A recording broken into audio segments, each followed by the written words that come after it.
Sciatica नस दबली गेल्यामुळे हातापायांना मुंग्या येत असतील, मान दुखत असेल, कंबर गुडघे दुखत असतील तर या जावित्रीचा सांगितल्याप्रमाणे वापर करा.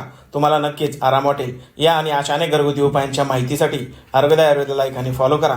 जायफळाच्या वरील आवरण म्हणजेच जावित्री याचा मसाल्यामध्ये वापर केला जातो. साधारण 2 जावित्रीची फुले बारीक तुकडे बनवून घ्यायचे आहे. यानंतर 1 चमचा एवढी सुंठ पावडर यामध्ये घ्यायची आहे. आता यामध्ये 2 चमचे एवढे एरंड तेल घ्यायचे आहे.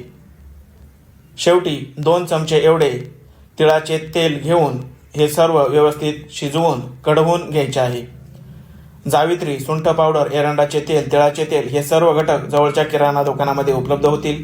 जावित्री आणि सुंठ अगदी काळी पडेपर्यंत हे तेलामध्ये कढवून घ्यायचे आहे आणि नंतर ते तेल थंड झाल्यानंतर गाळून घ्यायचे आहे.